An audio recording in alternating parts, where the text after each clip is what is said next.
Driving oscillators with delta functions. Let's look at the differential equation x double dot plus 4x equals delta of t plus delta of t minus pi over 2 with initial conditions x of 0 equals x dot of 0 equals 0. So we have an oscillator with natural angular frequency omega naught equals 2 because this is omega naught squared here. And the period is 2 pi over omega naught, which is pi.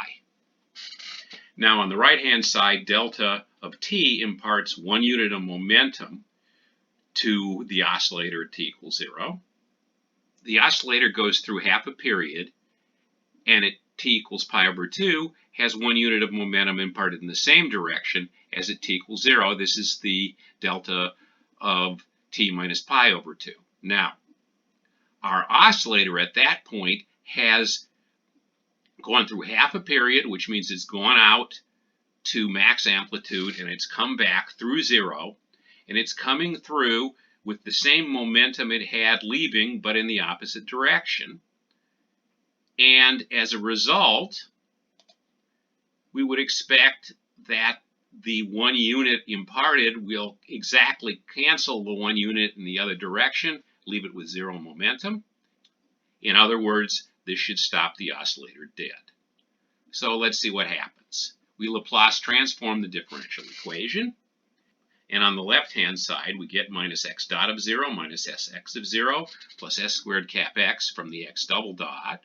We get 4 cap x from the 4x. The Laplace transform of delta of t is 1, and the Laplace transform of delta of t minus pi over 2 is e to the minus pi over 2s. So the left-hand side is now s squared plus 4 cap x, and the right-hand side is what we just said it was. You divide through by s squared plus 4, and you got 1 over s squared plus 4 plus 1 over s squared plus 4 times e to the minus pi over 2s. Now, the inverse transform of 1 over s squared plus 4 is the inverse transform of 1/2 times 2 over s squared plus 4. And the reason we're doing that is we recognize that as the transform of the sine of 2t. So it comes back to 1/2 the sine of 2t. And the other piece is a transform we recognize times e to the minus as, which is going to go back to f of t minus a, ua of t. So what we go back to is 1/2 sine 2 t minus pi over 2 times u pi over 2 of t.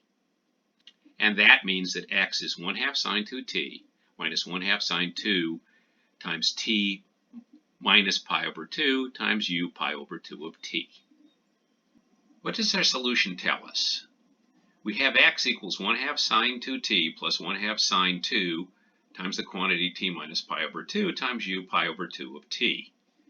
When t is less than pi over 2, this term is 0 because u pi over 2 of t is 0, and all we get is x equals 1/2 sine 2t.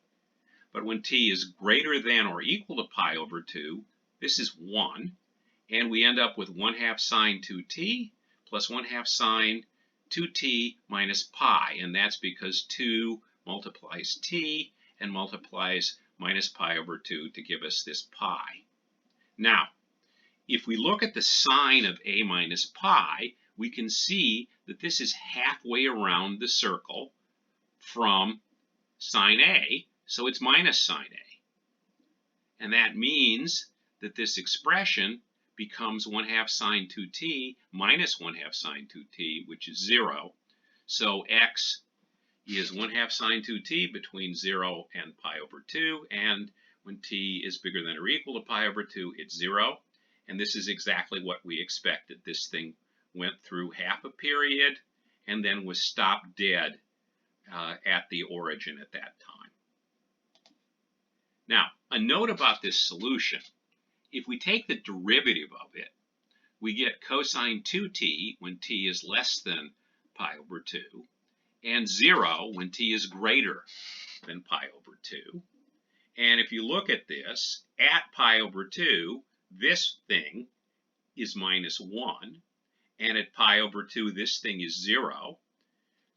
So the slopes don't match up, and this function is not differentiable at x equals pi over 2.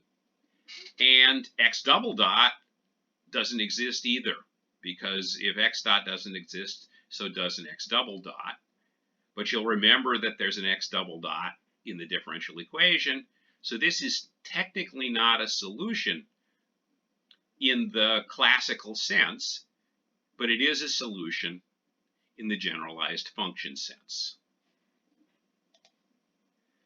Okay, now let's take a look at driving an oscillator with delta functions at its resonant frequency. So if we take a look at the oscillator described by x double dot plus x, the period is 2 pi over omega naught, which is 2 pi. If we drive it at that same frequency, we should get resonance. Okay, and to drive it at the same frequency, we want to have the period of the driver be 2 pi. Okay, so what we have on the right-hand side here is delta of t minus 2 pi, delta of t minus 4 pi. In other words, every 2 pi, a different delta turns on. Our initial conditions are x of 0 equals x dot of 0 equals 0. And we transform our differential equation the way that we always have. This side is going to end up being s squared x plus x. And this side, the delta functions transform as 1, e to the minus 2 pi s, e to the minus 4 pi s, etc. Okay, so we've got an s squared plus 1 times cap x. We divide through, and we've got this as our solution. Okay, 1 over s squared plus 1 times a lot of things that came from delta functions. Now, the inverse transform of 1 over s squared plus 1 we recognize as sine t, and we're going to use this transformation rule again that says Laplace transform of cap f of s times e to the minus as is f of t minus a ua of t. Okay, so from this term, 1 times this, we get sine t. From this term, we get sine t minus 2 pi times u 2 pi of t. From this term, we get sine of t minus 4 pi times u 4 pi of t plus dot dot dot. Okay, if we look at these various things, the sine of t minus 2 pi is once around, sine of t minus 4 pi twice around, sine of t minus 2 n pi, n times around. All of those are equal to sine t. So this thing ends up being x equals sine t plus sine t times u 2 pi times sine t times u 4 pi, etc. And these things turn on every 2 pi. So we get sine t between 0 and 2 pi. Then we get 2 sine t between 2 pi and 4 pi. We get 3 sine t between 4 pi and 6 pi. And we get k times sine t between 2k pi and 2 times k plus 1 pi. And if you notice here, what we can see is these coefficients grow linearly towards plus infinity, which means those amplitudes are growing the same way. And this is exactly what we've learned to expect from a resonant solution. So you can get resonance with drivers that are delta functions.